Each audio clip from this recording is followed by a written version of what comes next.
ये शब्द सुनते ही सामने आता है एक विनाशकारी और भयंकर मंजर। लेकिन दुनिया में एक ऐसा भी युद्ध हुआ जिसमें एक भी जन या धन की हानि नहीं हुई। ये युद्ध 1945 से 1991 तक चला था, जिसे नाम दिया गया कोल्ड वार। लेकिन ये अजीब युद्ध किनके बीच में लड़ा गया और क्यों लड़ा गया, और अगर लड़ा गया तो ये कितने चरणों में विभाजित था, और इस युद्ध का अंतर्राष्ट्रीय राजनीति पर क्या प्रभाव पड़ा। तो आज की इस वीडियो में इसी के बारे में चर्चा करेंगे। द्वितीय विश्व युद्ध में संयुक्त राज्य अमेरिका, ब्रिटेन, रूस ने कंधे से कंधा मिलाकर जर्मनी, इटली और जापान के विरुद्ध युद्ध किया था। लेकिन द्वितीय विश्व समाप्त होते ही एक और ब्रिटेन और संयुक्त राज्य अमेरिका और दूसरी ओर सोवियत संघ के बीच तीव्र मतभेद हो गए, जिन्हें नाम दिया गया साम्यवादी और पूंजीवादी। लेकिन इस मतभेद को जिस नाम से बाद में जाना गया वो था कोल्ड वार, जो 1945 से 1991 तक चला था। सबसे पहले हम बात करेंगे कि यह शीत युद्ध क्यों हुआ था, लेकिन उससे पहले हम बात करेंगे कि शीत युद्ध का वास्तव में अर्थ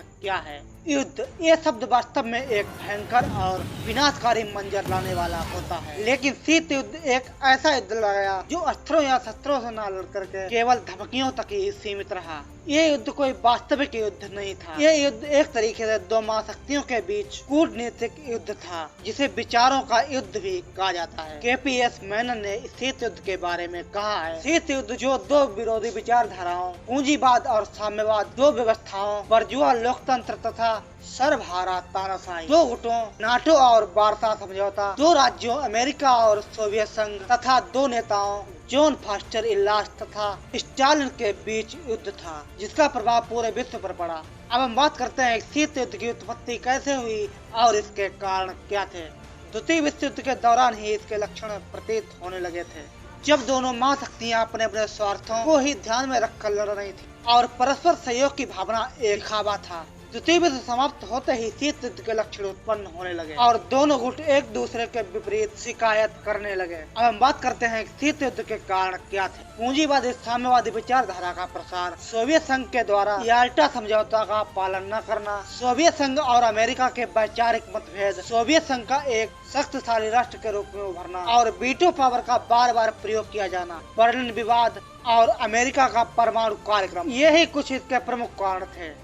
अब हम बात करते हैं कि यह शीत युद्ध कितने चरणों में विभाजित था। शीत युद्ध 4 चरणों में विभाजित था। पहला 1946 से 1953 तक, दूसरा 1953 से 1963 तक, तीसरा 1963 से 1979 तक और चौथा और अंतिम चरण जो 1980 से 1989 तक चला था, जिसे नया शीत युद्ध भी कहा गया। अब हम बात करते हैं कि शीत युद्ध का अंतर्राष्ट्रीय राजनीति पर क्या प्रभाव पड़ा। शीत युद्ध 1946 से 1979 तक अनेक चरणों से गुजरा, जिसका विश्व की राजनीति पर बहुत गहरा प्रभाव पड़ा।